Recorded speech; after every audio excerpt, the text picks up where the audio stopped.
You kind of came onto the scene kind of spontaneously. You've made your stride now within the Ordinal ecosystem, just surpassing, 10,000 followers. You're on all the spaces. May I call you an Ordfluencer, as Leonidas is trying to meme into existence? Micro, very micro.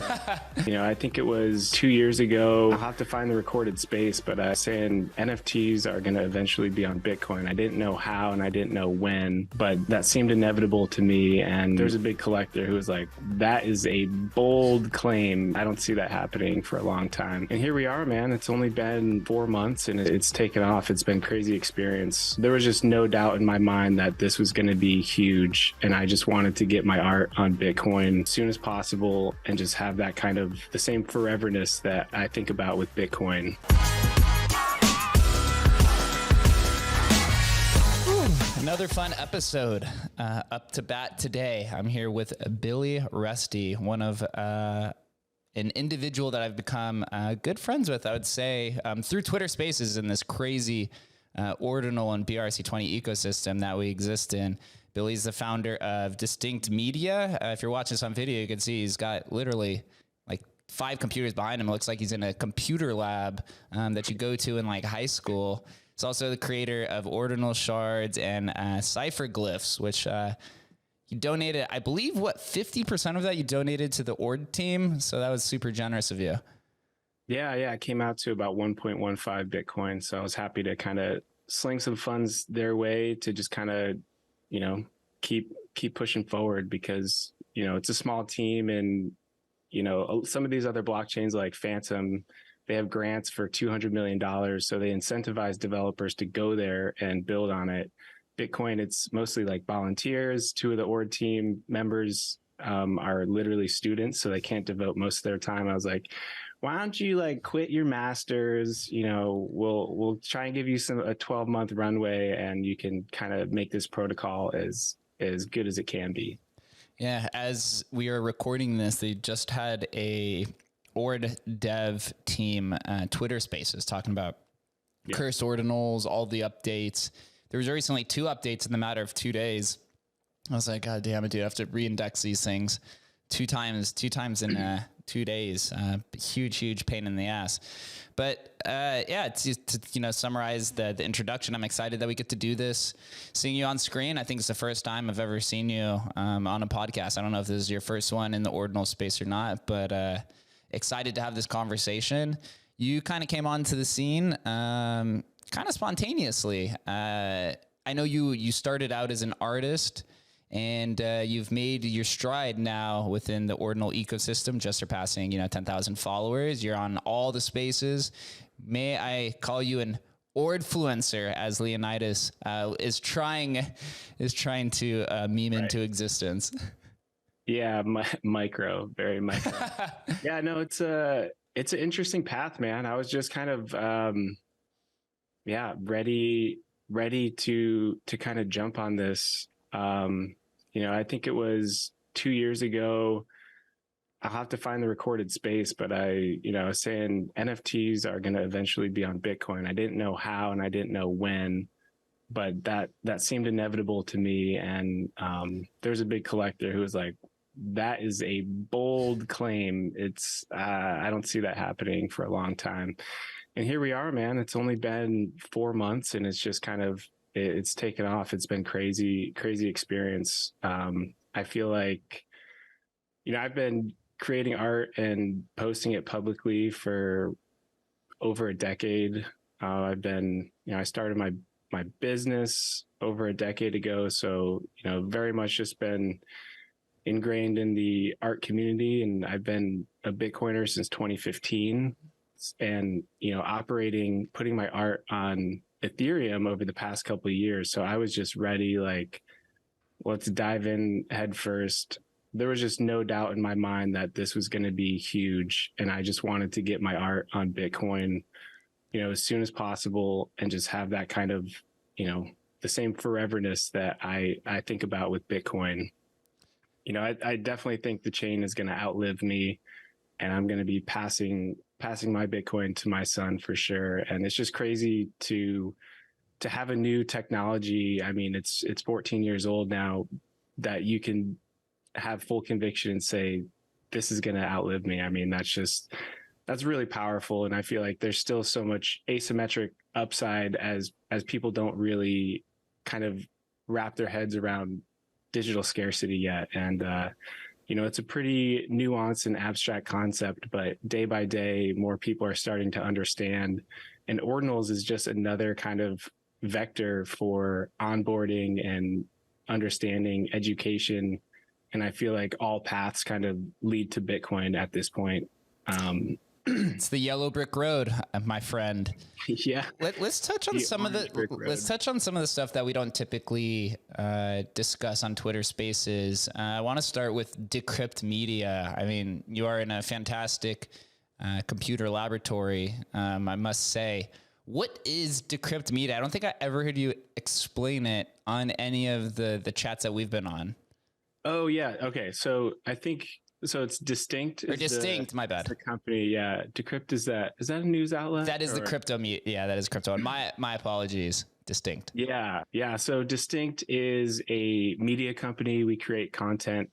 I started it when I was 21. It's still going strong. When the pandemic hit, I basically, moved my offices from downtown Seattle area, which got really, really expensive. And my wife and I were having a kid at the time. So we moved out to an island and we got this sweet piece of property with an additional structure that I kind of moved my studio in. And there's, 8 computers in here and I have some more in the garage. I have 10 ASIC miners in my shed mining Bitcoin. It's very much been a part of my lifeblood for a while, but yeah, Dystnct Media, it started as a live action and motion graphics company, and it's kind of grown into, visual effects, 3D animation. I've kind of scaled it down over the years just to take kind of more higher profile jobs, and just, at the beginning, you're just hustling so hard. You're doing everything for everybody, and it just kind of scales up. It's a small core team, and then we hire freelancers as needed, but we've done everything from Uber, Adidas, Nike, Deloitte, just the whole gamut. And it's hard to work in Seattle and not work for Amazon and Google. So that's some bread and butter clients as well. But I've always been passionate about art and design, and I knew I needed to kind of do something. Like my family, doctors, lawyers, nurses. When I said I was going to go to art school, like everyone had a heart attack, and I was like. And just kind of, I guess, created my own path and took a risk. It took a while. I think those first couple of years, I was making $30,000, and it just took years and years to kind of build up a client base where you can get consistent business, and then just kind of, it's like growing a startup with zero, seed capital or anything. It is quite tough. So your clients, you're doing commercial graphic design is essentially what it is? Yeah. So we started out by doing TV commercials for broadcast. And then, instead of needing like one Super Bowl ad, people needed, 100 videos for Instagram, Facebook, social media, just everywhere. So we were well poised to just take on those kind of in between jobs. And that's kind of how the business kind of accelerated. Did you learn? Did you take those skills that you learned, and that's how you applied it? Took some of those graphic design skills and applied it over to crypto. Is that, would you say, where kind of your stomping grounds were for your artistic creativity? Yeah, I would say it's been an interesting progression. Like I started using Adobe Photoshop 20 years ago. I started doing art commercially for money, 12 years ago or so. And then, even after working like a 15-hour day, when I got home, I would create art for myself, and I would just like post that to Instagram or wherever with no prospect of selling it for money. It was just an outlet for me. And that's kind of how that trajectory came on. I was posting, you could say dailies or weeklies. I was just creating art in my own free time and posting it. And then, when I saw what was happening on Ethereum, a lot of my artist peers, started selling their artwork for money. The best you could do on Instagram is maybe get like a $70 print from your website or something. And then I just saw people, these collectors coming in and saying, wow, this is a huge movement. I want to own this artist's work. So that's kind of what sucked me into the Ethereum network. I bought Ether in 2015 as well. It seemed obvious to me that there would be a place for, decentralized apps in the crypto sphere. And I've taken a lot of shit from my peers. And, I probably used to be a Bitcoin maximalist without knowing it. But they never really fully accepted me because I also like held Ethereum and played in that playground. But it seems so ignorant to just kind of ignore something because it's not Bitcoin. And to like make such a fuss is basically saying you're insecure, you're chain insecure. I was like, these two, Bitcoin is my savings account, Ether was my spending account, and I was fine with that. And it kind of blew my mind that other people were like, it's an ultimatum. Even some of the ETH maxis, the .eths, they're like, Orange coin bad, Boomer coin, they just had zero allocation. And I've always along the way encouraged people, if you only have Bitcoin, maybe get some Ether. If you only have ETH, maybe get some Bitcoin. Yeah, that's just been my stance on it. And now I feel like there's a place in the Ordinal community where there are a lot of people coming from the ETH side and they know, like they have a good fundamental grasp on NFTs and they kind of know, what we're dealing with here. And I feel like it's kind of a new culture is booming in the Ordinal space and everyone's welcome and there's just room for everyone. I mean, Solana, Tezos, I mean, there's people that are just kind of coming from all over and just kind of embracing the technology, the art, the movement, and not getting, hung up on like, oh, this, you can't use that chain because your base is on Solana, I think D-Gods, love him, hate him, Frank, like he's done some really cool shit just saying like, we're going to go on every chain and see what happens. And I think that's admirable. So as an artist first Ordinal participant, although you do dabble in BRC20s and some of these other markets that are popping up within Bitcoin, how would you describe the art community on Bitcoin and in the Ordinal space currently? Yeah, it's an interesting spot, where it's happened so quickly that we're kind of seeing these cycles. At first it was images and that quickly went from just any image being inscribed early had value. Then people were like, okay, let's actually put some art on here. That's what I was, trying to be about in the early days. Then it quickly became, okay, fees are spiking. Let's inscribe text files. And I think when we hit the 10 million Ordinal inscription mark, it was like 8+ million text files and not that many images. So they're already in just like 2.5 months, there was a shift from, art and images to, BRC20s. And I feel like we're just going to see a lot of those rotations. I've seen a huge rotation into some of these smaller early art collections, a lot of Nolish's stuff that people have just been like unaware of or sleeping on. Kind of similar to Nolish. We both dropped projects on, like we inscribed and then used Ethereum as a launch pad to onboard people and get them exposure because there was no marketplace for Ordinals. There was no wallet support when we started. So we leveraged Ethereum to kind of build out that community and then gave people the option to burn their ETH kind of claim and bridge over and receive the Ordinal. Which was a slow process. I really had to dangle some carrots and like incentivize people to burn there because they're so comfy with MetaMask and OpenSea. But when the tools came out, I was like, guys, like it's here. I want you to take custody. I want you to know what it feels like to actually, hold your shard on Bitcoin the way it was meant to be and that sort of thing. Do you think there is a place, a multi-chain future for artists to frictionally go back and forth between Ethereum and Bitcoin? I do see some pushback sometimes because of, you know, this maximalist take and some of the culture that previously existed on Bitcoin kind of deters artists from, you know, maybe going back and forth between this. But you'd mentioned that you and Nolish have found success. Do you think that is something moving forward, or is Bitcoin just this black hole for artists where that's going to eventually inscribe the majority of art?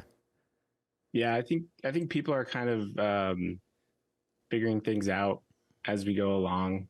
I think there's going to be different use cases for different types of projects. I think already Ordinals are kind of pricing out a company fronting the cost to inscribe a 10,000 piece collection. I mean, most of the 10K PFP projects, you have to have the community mint them themselves and pay the cost, because it's just, you can't pay. No one's going to upfront pay, I don't know, $10 million or whatever the obscene amount would be in fees. So I think, and then we're seeing good volume on Magic Eden, but still, like, some of that high frequency flipping, maybe that does live on Solana. I do think the best place for one-of-ones and art and things you want to preserve forever belong on Bitcoin. That is the best place for data and information that doesn't exceed, you know, the 4 megabytes, or more accurately, the 400 kilobytes. And we just saw a new protocol, right? The BRC 721. I'm excited and curious to see if people adopt that and start using it. I think one of the biggest value propositions for Ordinals is that it is stored on chain. You don't have to mint a new token and link to something off chain. You know, you're just using Satoshis as the ownership, and, you know, the data is actually on Bitcoin. I think that is one of the most powerful use cases. And I'm not ready to just start linking to IPFS, right? If I ever do. But other people might want to. There's no perfect solution. There's only, you know, trade-offs. And that's with everything. Like, if you want a, you know, 400 megabyte animation file, yeah, you might have to go BRC 721 and give up some of that permanence and use a more decentralized file server pointer setup. So yeah, I just think there's going to be different use cases, like Bitcoin Magazine, that Julian Assange cover that they did an entire block. That's a perfect use of Bitcoin. That wouldn't make sense to issue a token on Ethereum and link to Arweave, which might not be around in 5 years, you know?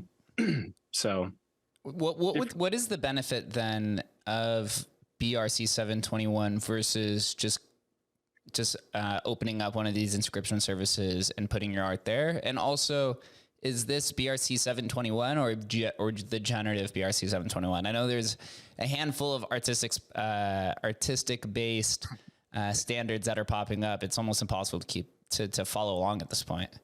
Yeah, I need to like do research while we're on this. Yeah, no, it is hard to keep up with things dropping every day.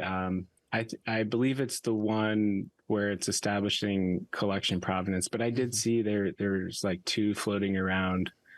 I think it has benefits, like it might be cheaper, which might be a trade-off for someone. You know, 2 months ago, something that cost you $10 now costs $1,000.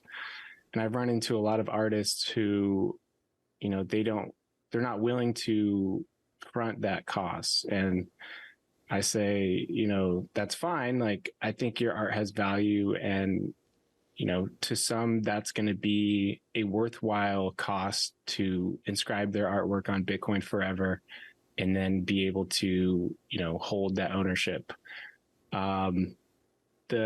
I would say one of the benefits to some of these new other tokens, you could say, like BRC 721, is lowering the cost and the barrier of entry for people who are willing to make that trade-off.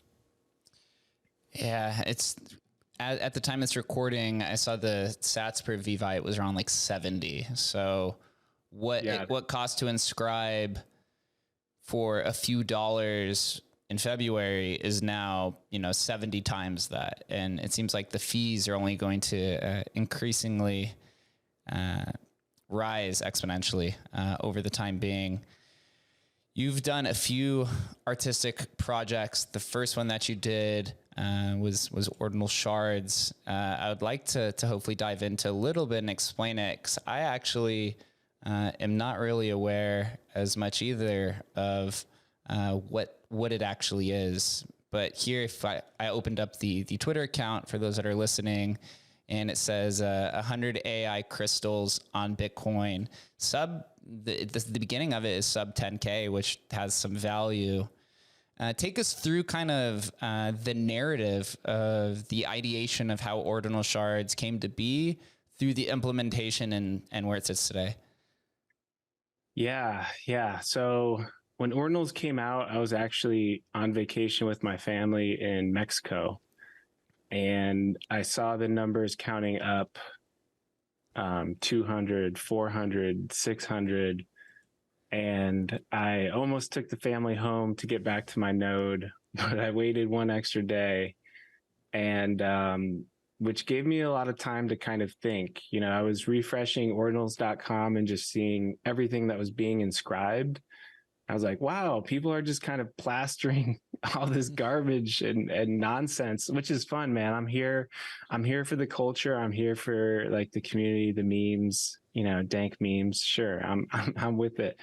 But I was like, I think there's some opportunity here to actually like inscribe some art that people would want to collect. So as kind of, as I said, I had a node, I mined Bitcoin. So I was like, think about this. Bitcoin's been around for 14 years and we're just now finding this kind of protocol. So I was thinking about mining rare gems, like literally, there's like we've been searching for years and we kind of finally found this. So to me, a really kind of interesting value prop was literally mining stones, mining crystals, kind of finding these rare gems on Bitcoin that maybe have been there for years and we're just now discovering them. So that was kind of my impetus for Ordinal Shards. Like literally, we're miners and we're underground finding these gems. And I had started to, I've been exploring with some AI tools for, 18 months. And nothing really clicked for me till January. And that's when I started to kind of feel like I was using it more of a tool and getting the results that I wanted instead of just getting a random result that you didn't ask for. So yeah, I kind of came up with a core prompt, and I knew I wanted to vary the kind of aesthetic rarity.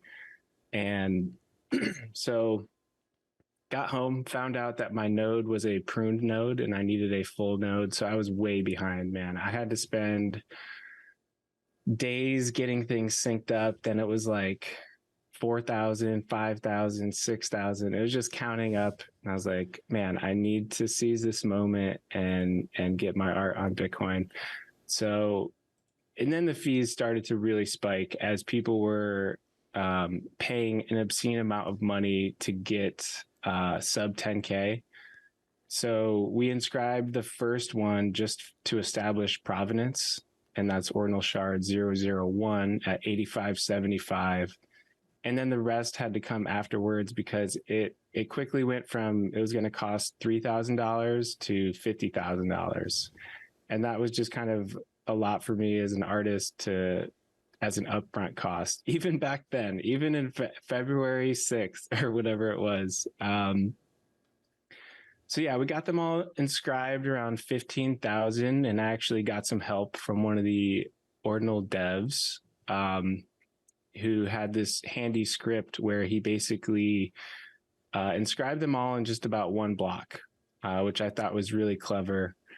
And he helped me out because I was ready to inscribe, but then it was still going to take an extra day or two, because once you sync the node, then you have to like sync ord and download everything that's already Takes been forever. Takes forever. Yeah, it really was. So it was taking me a while to get online, and yeah, he really helped me out. So once it was inscribed, I was like, okay, they're inscribed.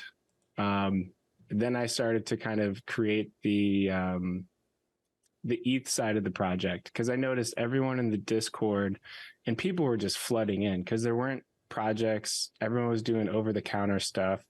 So what you have right there is the OpenSea. So I used a service that allowed me to basically, create the contract and kind of run a tiered sale with a whitelist that everyone was familiar with and could get up to speed really quickly. The initial price was 0.2 ETH, and that sold out pretty quickly. And then, they started trading for, upwards of $5,000, $6,000. And it kind of went on this run, as there weren't many other collections around. So, after that kind of initial buzz kind of died down, I really wanted people to not get too comfortable with OpenSea. Mm-hmm. They never verified us. They blacklisted us from the trending page and the homepage because we had Ordinal in the name, because people started like scamming and throwing up just like fake Ordinal projects. When I say fake, they didn't really inscribe on Bitcoin. They were just selling ETH tokens without the inscriptions. So that was kind of an early thing I was telling people to look out for. Like, before you buy this, make sure you can verify that they exist, actually on Bitcoin before you, do anything like that. Because there still was an element of trust, and I couldn't see a way. I'm fully doxxed, so I did ask people to trust me, and since then I've sent out 80 shards or whatnot. So yeah, on the OpenSea collection, you can see there's 27 stragglers, and I'm gonna start reaching out to them and see if I can get them to burn their ETH. So there's no benefit to holding it just on Ethereum. They're just holding it back for some sort of internal or personal reason. Yeah, I mean, maybe they're the smart ones who recognize the supply on Ethereum is really small now. I don't know. Yeah. And maybe that's selfish of me to want them to burn and come to Bitcoin. So maybe it'll just live as a multi-chain project, and I'm okay with that too. I think that's cool. Interesting. And what is the, I guess you'd say, objective or maybe intention of this? It is 100 AI crystals on Bitcoin. Is there some sort of meaning behind this, or is it just purely a display of your artistic expression through AI? Yeah, I actually wrote up a thread once I came back to life. I mean, it was a crazy few weeks. My wife was wondering what the hell was going on. I was up all night. I was running, Twitter, Discord, DMs, whitelist, a drop on 2 different chains. But yeah, essentially, I mean, the main thing for me was getting art on Bitcoin, forever, in a way that Bitcoiners would want to collect. I wanted to create something that was interesting, aesthetic, and collectible, that when we look back in 10 years, you're going to say, that's one of the first cool art projects I saw on Bitcoin. So that was the main thing. And that's a lot of the feedback I heard from people. They were like, oh, it's refreshing to see, some high quality art instead of, a dick butt. And no offense to Reystey, who inscribed the second inscription. The first inscription was actually inscription 0. Casey did that one. Reystey did number 1, which is the dick butt, which when that thing sells, man, I don't even want to see what price. Someone better put a pretty good bid on that, because I could see that going for 6-7 figures for sure. Seven figures for sure. It'll happen at some point, and Casey will be handsomely rewarded as how Bitcoin operates traditionally. which you But here, mentioned. let me maybe pin that post on my profile so you can see. But Yeah, please do. While I kind of dive through your Dystnct media page. So you're all good. I do think those very early inscriptions, probably the sub 10, will probably go for very large amounts, but it'll be handsomely rewarded by those who kind of created it, because there was no crowdfunding, there's no ICO, right? There was no mint out. Casey had worked on Ordinals for over a year. Adam and I and Leonidas had talked with him on Twitter Spaces last August about rare sats. So worked on it quietly for a year, not being paid. And I'm sure there are many collectors out there who would love to have that first inscription, but also to just show Casey that they support him and are proud of the work that he put in over time. Yeah, I bet Leo's gonna make a bid on that. He probably already did. Yeah, actually, if you want to on Dystnct, if you want to play the reel, I think that's like just kind of a quick glimpse. There we go. Ooh, is this in Vegas? This is where I'm from. Oh, nice. And this is just like a showcase of the. Yeah, it's a compilation of just kind of some of our favorite projects, and just kind of gives a sense of the breadth of work that we've done and like to do. It feels very professional. Very professional. Is that Handmaid's Tale? Handmaid's Tale? Yeah, that was a spec piece. So I noticed they didn't have like that typical premium like HBO intro, like Westworld, you know? So we spent months kind of putting something together and tried to get them to. It's kind of like what a spec piece is. You try and sell someone on something. You do the work first and then see if they want to buy it. You usually don't get a response, but you get to kind of push the boundaries and create something cool. No wonder why you're an NFT artist. It's exactly how it works, right? Yeah, exactly. Put it out and pray, to say the least. Yeah, no, if I had to survive off of my like NFT, income, I'd be a starving artist like they told me I would. I did pin that post, okay. And yeah, I think I lay out my intentions with the project.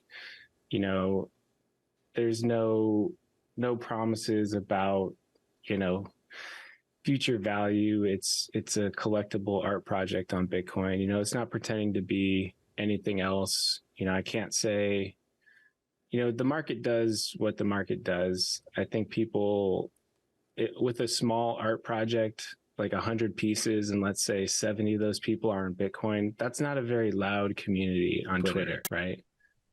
But a free to mint 10K PFP collection, that's going to make a lot of noise. We live in such a short attention span era, and I deal with that on the day-to-day, making ads that probably most people have seen.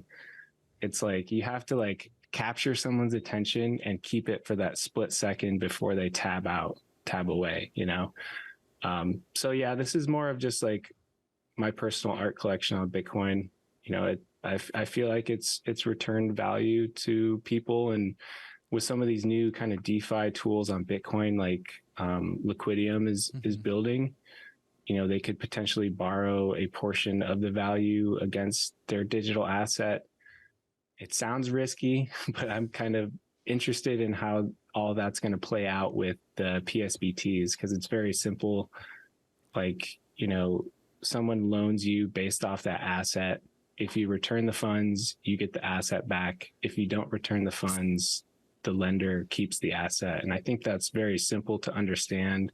And I do think that's going to, we might be looking at DeFi somewhere around Bitcoin. So we'll see what happens. That's what I'm most excited for. We were talking a little bit about this before we started recording, of how, to me, this whole movement, at least since BRC20, reminds me of DeFi summer, kind of more than anything. But for some other individuals like yourself, probably pretty reminiscent of that last NFT bull run for artists. And then for some other individuals, They get to go treasure hunting for rare sats. So there's just so many, I guess you would say, new paradigms that are surfacing on Bitcoin.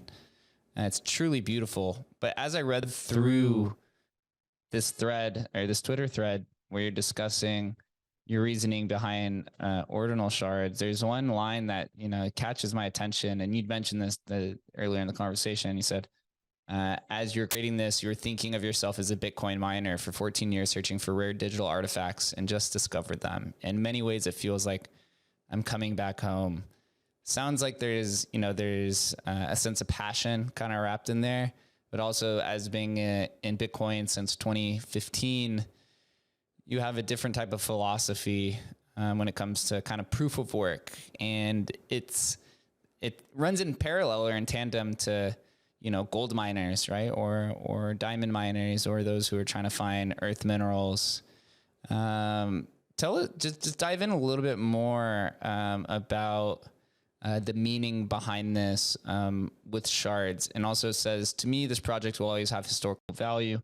One of the first art collections on Bitcoin, inscription number 8575 plus, prioritized quality art and intention, and first fully inscribed project to use Ethereum as a synthetic marketplace, setting a massive trend and onboarding new people to BTC. Truly, truly fun. But tell me a little bit, man, about this philosophy of thinking like a miner.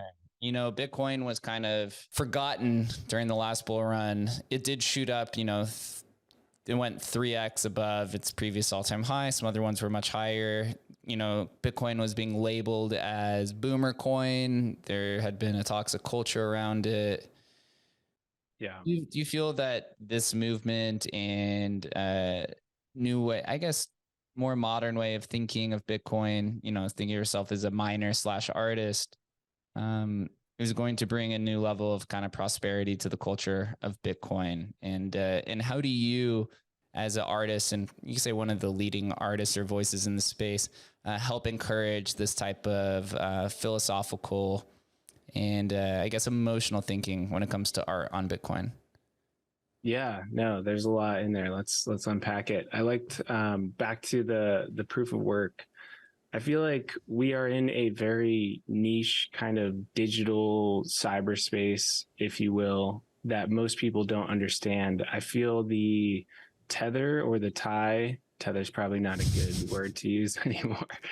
The tie between this digital thing that most people can't understand because they can't physically touch it, to a real world commodity like electricity. I feel like that bridge is a very powerful one.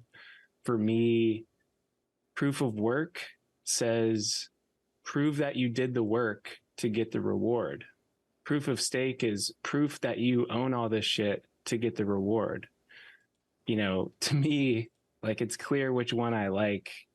You know, anyone can just acquire majority of tokens, right? I mean, in fact, we don't have to get into the whole thing. Like, I'm not, I think proof of stake is really interesting. I think it's cool that it's always been on the roadmap. It didn't just come out with all the kind of ESG narratives that have been popularized over the past three years or so. It's, you know, Vitalik always kind of wanted to go that direction. And now Bitcoin is pretty much the only proof of work token in the top 10, you know, out of 20,000 cryptocurrencies.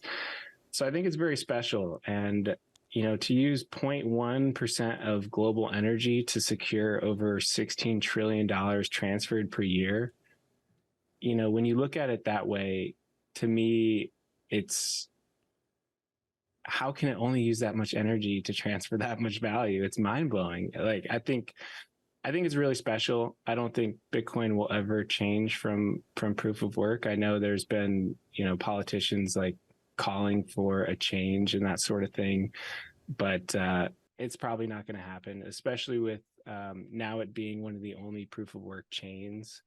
It's pretty much untouchable. You know, recently, over the past week, actually, the SEC has sued both Binance and Coinbase. You know, Operation Choke Point 2.0 is in full effect, but Bitcoin is literally untouchable. The government can't call up the founder and start to kind of push them around and force them to make changes. Vitalik might not be able to like directly change the protocol now, but he has a lot of influence. And I think that's just going to be kind of a special proponent of Bitcoin. You can't mimic the way it was adopted over the years.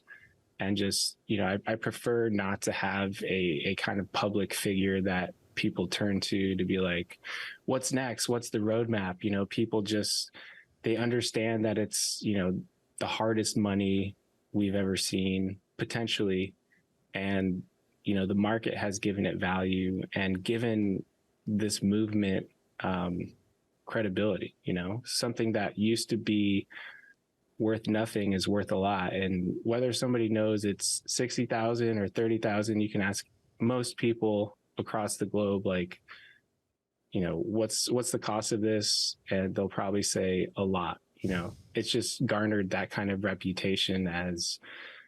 So yeah, and the correlation between rare metals and precious metals, that is kind of a special comparison. I think we see a lot of that with Peter Schiff. I mean, God, there's so many debates. You have like a gold bug versus like someone on Bitcoin. I feel like the Bitcoiners always win because they're like, yeah, gold has history. It has a long history. It's been used as money for 2,000 years. But outside of that, Bitcoin has all the properties and more. And I think proof of work, having to use a real world commodity to kind of secure it is important. And I think that is a great onboarding tool because people can understand that. Like, oh, I thought people were just creating these like out of thin air. And it's like, well, you need energy. Like, look at your energy bill, $400 a month or whatever. Not mine. Mine's a lot more than that. But you can just feel the reality. And as the cost of energy goes up, well, I mean, seems like if the input cost goes up, then the price of Bitcoin will also go up. So that's an interesting correlation. And I think Satoshi knew that system was the most decentralized and it just has the most longevity. And not a ton has changed in 14 years. I mean, as the ASIC and the hardware gets, the ASICs came out and completely smashed GPU mining out of the water, but the protocol, just adjusted the difficulty, which I also think is like one of the kind of under celebrated, just genius inventions. Just having that difficulty adjustment. If hash power goes offline, it gets easier to mine, and then I can make more money out of my shed. I don't really compete that much, but I like earning Bitcoin. It's a special feeling, and anyone who works in the industry that gets paid in Bitcoin, I'm really jealous of. That's awesome.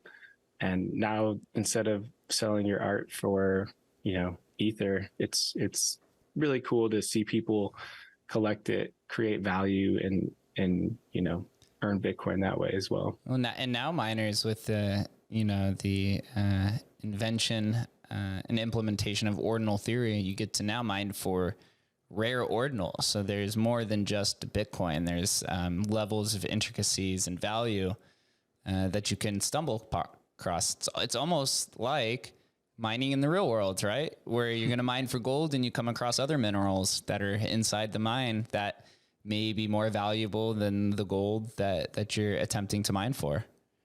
Yeah, no, I think like I knew rare sats were going to be big, but they're really taking off now, almost to where yesterday I had to say, like, guys, your art can still have value even if it's not on a rare sat. Like, let's not get crazy here. Like, to have value, it doesn't need to be on like a special Satoshi. I think it's like a multiplier, and it's super rad, but it took me a while. I knew that's something I wanted to get into, but I didn't start sat hunting till a month and a half ago.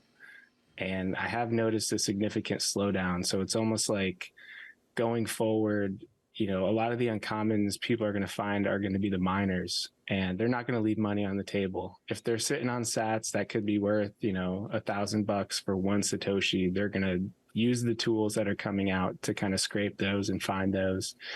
And, you know, it sounds like cat's out of the bag, and Binance is just going to kind of start finding them themselves. So I do consider myself fortunate for, you know, finding, you know, a dozen or so in the wild, and I'm going to hold on to those tightly. I gave away 5 for the Cypherglyphs drop, just kind of make things interesting. And it's, I mean, sky's the limit. Like the Rodimer rarity index, as people are donning it, you know, the, you know, common, uncommon, rare, epic, mythic, legendary, you know, that's just kind of a jumping off point. People are finding all different other kind of rarities. I think the next thing up is probably sat names, and the Rare Sat Society is doing a lot of stuff with that. For example, there's a Satoshi with my name on it, Billy Reystey. How is that possible? Yeah.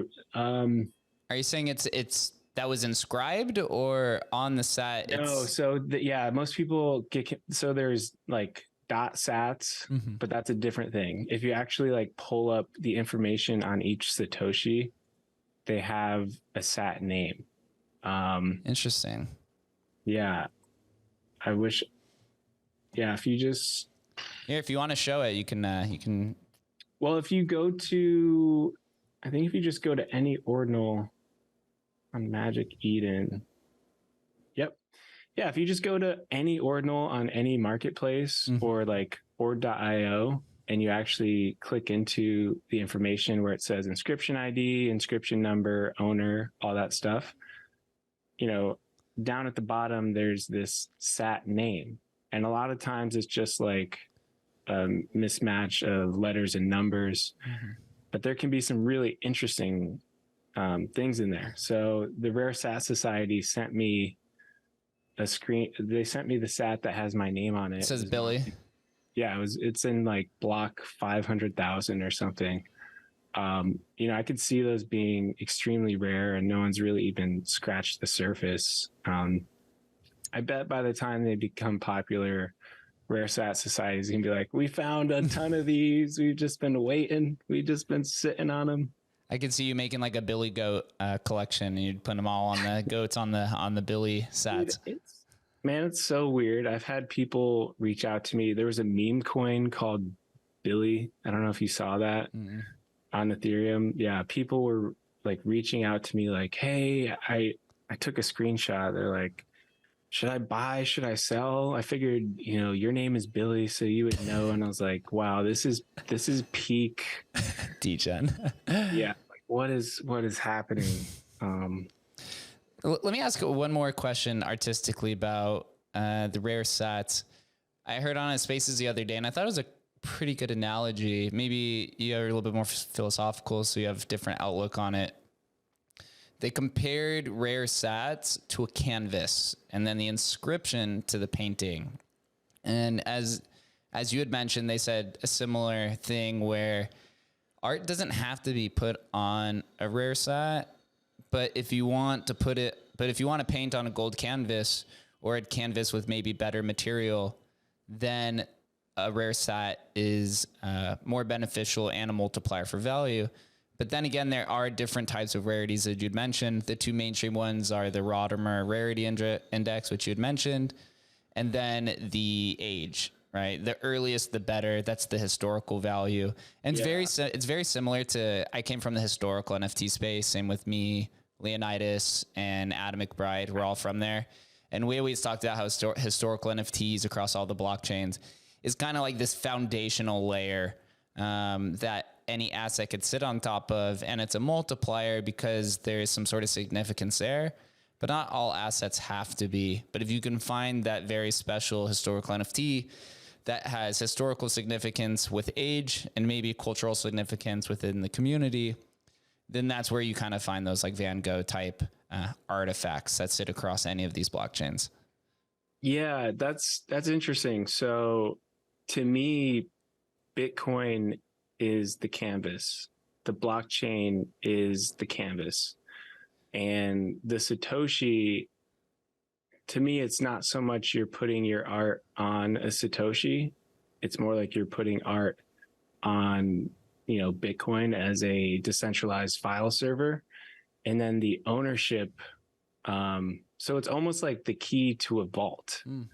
So I would say there is value to having like a golden key to access the art. I'm trying to think of a good analogy. Maybe it'll come to me. Maybe it'll come to you right after we're done recording. Yeah, exactly. But look, it's good enough to put something you deem valuable on, the most decentralized, largest digital network on the planet. That should be enough. But as a bonus, it's really cool to attach the ownership to, something that is also historically relevant and significant. And look, the free market is telling us, that's awesome. That's what they want. I think, obviously the tool builders are making that kind of part of the excitement of kind of rarity and collectorship, with Ord.io, they're really front and center. They have really cool icons for like block 78, block 9, vintage sats. The earliest block I found is block 364. And I was stoked. I was actually more stoked to find those sats than to find an uncommon because I knew a lot of people have block 78 sats, and that's why they only have those two, because no one else has found sats that early. So I'm going to keep looking, see if I can find anything, sub 100, but it's few and far between. But yeah, that's what I would say. The blockchain is the canvas, and I'm excited to see what people do with the kind of limited file size so they can stay inscribing on Bitcoin instead of kind of just going backwards to just shooting stuff to a lesser kind of file server. Yeah, the IPFS links, which, the generative BRC 721 is kind of doing something similar on, but it is on Bitcoin. So there's a higher degree of decentralization. It's an upgrade. It's an upgrade, but it's still, right, it still doesn't completely get the mark. But for some people, that trade-off, as we'd mentioned in the beginning of this conversation, will suffice to what they're doing, whether they're on a budget or they're just trying to experiment, or there's some sort of relevant artwork that maybe needs that kind of medium or technical medium to output. Yeah. I mean, let's say, people start front running the halvening in 2024 and Bitcoin really does start slipping into serious bull market territory and fees just never come back down and they stay above 100 sats per VByte. Something that like Tendy and Jake, and we've been talking about, is an interesting way to look at these already inscribed collections is to take what it would cost and divide it by the supply and get kind of like a baseline valuation. And of course, that's not going to work for everything, but that was an interesting way to look at it. If people can't, if they're kind of priced out or there's such a premium, I do think stuff that is already inscribed is going to have a lot of value. But I don't want people to be turned off from, being able to put their work on Bitcoin. And that's where I think you have to be a bit more clever. I'm asking ChatGPT a lot of questions about, how to get this generative artwork into HTML files to inscribe on Bitcoin, because I feel like that is super powerful. And every day, Danny Huep and On-Chain Monkey kind of shows us some of the capabilities. I just think Danny's like a genius, but it's really cool. They basically laid the groundwork and they're just waiting for the protocol to be robust enough to kind of reference the 10K collection that are stored on one inscription. I think that's a really clever application, and I'm just kind of curious to see how people approach it, because there is something special about working within the limitations of the blockchain itself. Okay, now it's too expensive to, all the images I've done have been WebP files at 1,000 by 1,000 pixels, like 30 kilobytes per image. The DGODs were like 15 pixels and like 2 kilobytes per each. You can't use that as a PFP. Everyone is using like a different image for their profile picture, because it would literally, you barely can see it. You know, it's just meant to be that one block. So yeah, if you can't do like a 1K dimension image anymore, you know, you have to work with the confines of the canvas. And I'm excited to see what people do with it. And I don't think they should be discouraged, like, oh, it's too expensive, I can't put my artwork on Bitcoin. So yeah, we'll kind of see how that adapts, and we're already seeing some clever implementations. So are you hinting at maybe what maybe next up for a project from Billy, right? You did the Ordinal Shards. I showed on screen the Cypherglyphs, which looked like it was a kind of a tribute to Autoglyphs, which CryptoPunks did. It was the same amount of supply, looked very similar. Is HTML the next project up for Billy? Yeah, I think so. Yeah, P5JS, you know, we'll see what goes on. I'm definitely tinkering with some things, and actually taking, you know, sourcing more data from Bitcoin and just kind of plugging it into these generative systems. But I like to have like serious control over the aesthetics, like with Cypherglyphs. You know, once again, anytime I drop a project, I think about like Satoshi. Like, if people are going to accuse us of spamming the blockchain with like trash, I at least want, I'm not saying it's spam, obviously it's not. That's a fundamental, you know, fallacy. I at least want to put something that Satoshi would be proud of, you know, be like, hey, that's a cool art project. I didn't even think about that when I created this protocol. You know, that's something I would collect, and I'd be willing to give up some Bitcoin for that.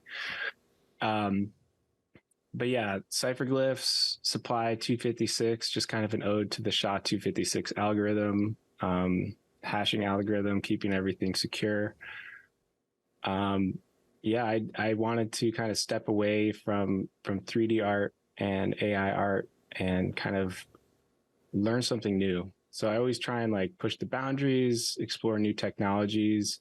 So I actually used a 3D program that I'm well versed in, Houdini, and it's kind of like hand coded, hand designed, and then I'm just kind of plugging in parameters and seeds from Bitcoin, you know, just different, like I'll use block numbers, or, you know, like 256, supply caps, 21, that sort of thing, as the kind of seed values to generate those shapes. And it really jumped out at me. I felt like Bitcoin kind of deserved, you know, a unique, original generative art project. And yeah, I sat on that for a while. I mean, there was a huge gap between Ordinal Shards around, you know, 85, 75 to when Cypherglyphs were inscribed 500,000. You know, everyone was like, oh, you need to drop another project. But I just wanted to make sure it felt right and it was the right project. And yeah, I was just super stoked with the result. I can see, you know, I saw some comments like, wow, these are like super basic. And to me, it's like Bitcoin is the most simple yet complicated system I've ever encountered. You know, it can be so simple, but then like when you look under the hood and you see some of these transactions with like 6 inputs and 100 outputs, you're like, whoa, like the UTXO set is insane. So I wanted that reflected in the artwork, you know, simple yet sophisticated. And yeah, definitely inspired by Autoglyphs. Yeah, and there's been a couple other projects where people have taken the actual code, since it's just on the Autoglyphs website, and kind of continued that collection on Bitcoin. But I felt like, and I posted this earlier, people should steer away from just trying to put every ETH project on Bitcoin. Like, we need new stuff. We need innovative stuff. And I think that's why some of the projects where people are trying new things and pushing the boundaries and doing interesting things with rare sats are getting the attention they're getting, because people don't want to just buy, you know, a Fidenza on Bitcoin. You know, we need the next Fidenza, the next new thing. People need to kind of use Bitcoin to drive value and to just kind of keep exploring and tinkering. So I think that's what the next project is going to be. I'm not going to force anything. with anything, there's a great deal of just kind of exploration, R&D, and just kind of figuring things out. And who knows, like there might be something around the corner that can kind of change calling to a HTML JavaScript file and that sort of thing. So I'll just kind of embrace it as it comes. One thing I've noticed with artists on Bitcoin is that the supplies tends to be much lower than what you see on Ethereum. It allows you to have a more direct line to your collectors and your community that comes to support you, right? Because they also have full ownership over that asset, which will likely never be separated from them unless they choose to on their behalf. But as we do close up this podcast episode, tell us a little bit, or like, how do you describe the community that's formed around you? You're becoming a leader in Ordinal space. You're on all the spaces. You're somebody that people reach out to for, artistic insight on how to put art on Bitcoin. How do you feel about the community now that supports you and will follow you through your journey, as your channel or as your artistic medium grows in value, but also, your community on Twitter and all of your other mediums? Thanks, man. Yeah, I mean, it's just been really cool to see people come together with similar interests. I started using Twitter again heavily maybe 3 years ago, and just no one IRL has the same kind of level of passion or interest in Bitcoin or crypto or even art for that matter. So I really feel like I found my tribe, and I'm just super appreciative of anyone who supported me, whether it could just be commenting on a piece of art and saying they like it. Artists are pretty fickle beings, man. Like I have thick skin, but I'm also pretty sensitive. If I have a piece sitting there and it doesn't sell for a long time, I will seriously like be sad about that shit. But no, it's just awesome that people are kind of coming together, and I've met so many smart people that have been there the whole time. We just never connected. And it's awesome I feel like my whole feed is this new crop of people that were already there building, doing their own thing, but now they're kind of unified by Ordinals. And I definitely felt that in Miami, just meeting up with so many people. We'd have this great conversation and be like, oh, what's your Twitter? And you'd pull it up and it'd be like, oh my God, that's you. That happened multiple times with people, and I don't know, it's just really exciting. And if this is the beginning, I think it's going to be just really great for Bitcoin over the long run. And it's just kind of a exciting new playground that benefits the network. And we're having fun, man. If this is a bear market, I don't think people are prepared for what can happen in a bull run. I mean, we saw NFTs, Bored Apes reaching almost $500,000 per unit of, a 10,000 unit collection. Yeah, I don't think people are ready for a bull market, which still could be ways off, or it could be, we could be early stage bull market right now.